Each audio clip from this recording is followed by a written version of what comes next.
Explainer में हमने ये बताया था कि चिराग पासवान क्यों एनडीए से नाराज चल रहे हैं। हमने ये समझाने की कोशिश की थी कि चिराग पासवान किस बेसिस पर इतना ज्यादा सीट मांग रहे हैं।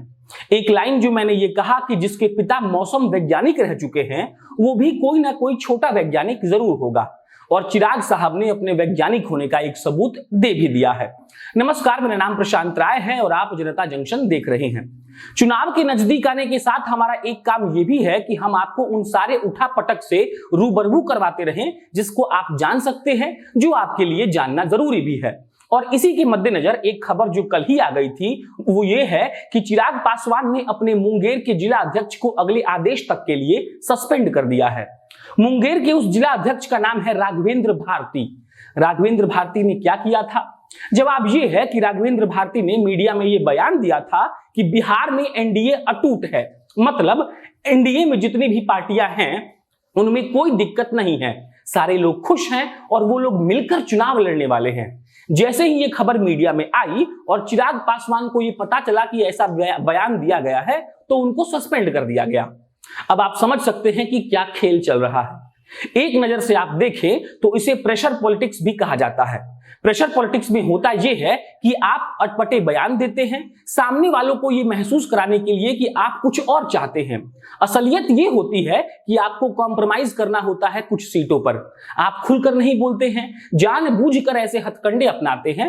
होता तो ऐसा भी है कि नेता लोग अपने ही नेता लोगों से गलत बयानबाजी करवा कर उनको सस्पेंड कर देते हैं ताकि सामने वाली पार्टी को यह संदेश जाए कि आप बहुत सीरियस हैं सीट को लेकर। हमें इतना खुलकर कुछ पता नहीं है, बस अंदाजा लगा सकते हैं। बाकी इतना तो तय है कि चिराग जी बिना सीट लिए मानेंगे नहीं। वैसे हो तो यह भी सकता है कि भाजपा वाले जानबूझकर चिराग से ये सब कुछ करवा रहे हों ताकि नीतीश जी अपने हद में रहें, क्योंकि नीतीश जी के बारे में तो सारे लोग जानते हैं, वो कब पलट जाए कोई कुछ नहीं कह सकता। कल के एक्सप्लेनर में हमने यह भी बताया था कि महागठबंधन में जीतन राम मांझी और रालोसपा के अध्यक्ष उपेंद्र कुशवाहा भी अपने आप को सेफ नहीं फील कर रहे हैं।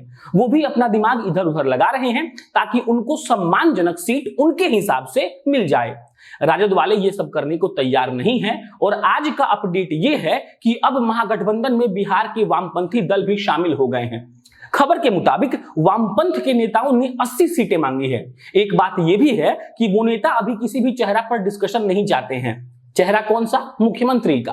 वो कह रहे हैं कि हम भाजपा, जदयू और लोजपा के गठबंधन को हराने के लिए एकजुट होना चाहते हैं और इसीलिए फिलहाल वो 80 सीटों पर दावेदारी कर रहे हैं। अब दावेदारी से तो कुछ होगा नहीं। राजद के महामहिम जो अभी तेजस्वी यादव हैं वो मानेंगे तभी कुछ होगा। एक तर्क जो भाकपा माले के राज्य सचिव कुणाल दे रहे हैं वो ये कि पिछले चुनाव में उनकी पार्टी ने अकेले 99 सीटों पर चुनाव लड़ा था, 3 उम्मीदवार जीते भी थे और उनके मुताबिक वो ये कह रहे हैं कि महागठबंधन में आने के लिए मुझे कुछ सीटों की कुर्बानी देनी पड़ेगी तो मैं दूंगा, क्योंकि भाजपा के विरोधी दलों का एकजुट होना अभी के समय के हिसाब से बहुत जरूरी है। हालांकि निजी तौर पर मुझे आज तक ये बात समझ में नहीं आई कि जो 99 सीट पर चुनाव लड़ा, 3 सीट पर जीता, वो 80 सीट क्यों चाहता है? उसको तो 5 सीट मिलना चाहिए। हमको राजनीति थोड़ा कम समझ में आता है, मतलब आप मानिए कि हमको तो आसमान देखकर मालूम पड़ता है कि बारिश होगा कि नहीं। यहाँ पर तो ऐसे राजनीतिज्ञ लोग हैं जो 3 दिन बाद का बता देते हैं कि बारिश होगा कि नहीं, और बिना कोई वैज्ञानिक का कोर्स किए हुए। ये बहुत बड़ी बात है भाई। बाकी इसके अलावा चुनावी अपडेट में एनडीए में से एक खबर है। ये तो आप सब जानते हैं कि 2015 में जदयू ने राजद के साथ मिलकर विधानसभा चुनाव लड़ा था। उसके बाद नीतीश जी का दिमाग बदला और वो दूध की तरह साफ भाजपा से जा मिले। हम मजाक नहीं कर रहे हैं, भाजपा सही में दूध की तरह साफ है। हर बात को मजाक में ले लेते हैं आप लोग। खैर, अब 2020 का चुनाव आ गया है, अब भाजपा के साथ है जदयू। दिक्कत यह है कि जिस सीट पर 2015 में भाजपा जदयू और राजद को हराकर जीत चुकी है वो सीट भाजपा नहीं छोड़ना चाहेगी, क्योंकि दोनों फोर्स को हराकर जीतना अपने आप में बड़ी बात है। दिक्कत यह भी है कि ये दोनों पार्टियां चाहेंगी कि 2010 में जैसे सीटों का बंटवारा हुआ था वैसे हो जाए। इसके लिए भी दिक्कत यह है कि कहीं ऐसा है कि 2015 में भाजपा की सीट पर जदयू जीत गई है और जदयू की सीट पर भाजपा वाले जीत गए हैं। तो अब खबर यह चल रही है कि ये दोनों पार्टियां कुर्बानी देंगे। हालांकि भाजपा का शीर्ष नेतृत्व, मैं खुलकर अमित शाह साहब की बात कर रहा हूं, वो बहुत तेज हैं। इतने तेज कि जब काम पड़े तो आप लोग समझ सकते हैं वो क्या करते हैं। मुझे निजी तौर पर नहीं लगता है कि इसमें कोई दिक्कत होगा। लोजपा का जो मसला है वो दूसरा है।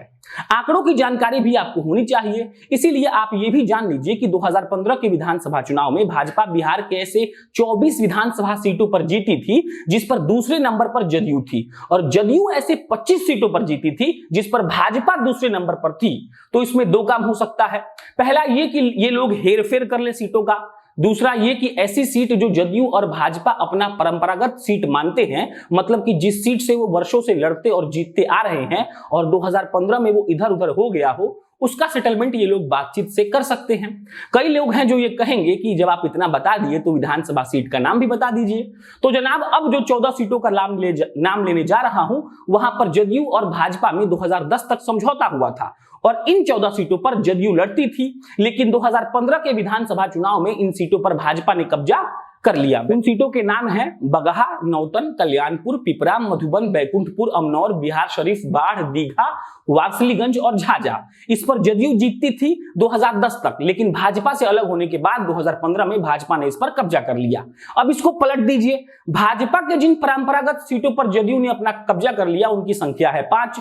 नाम कुछ इस प्रकार है: बेनीपुर, जीरादेई, महनार, राजगीर, अगियाओं। तो सीधा सीधा बात यही है कि इन लोगों को सेटलमेंट करना पड़ेगा। बाकी चिराग पासवान का क्या होगा इसका इंतजार करते हैं, आगे कोई अपडेट आएगा तो हम आपको बताएंगे। आप जनता जंक्शन देख रहे थे, मैं प्रशांत राय हूं, बहुत बहुत धन्यवाद।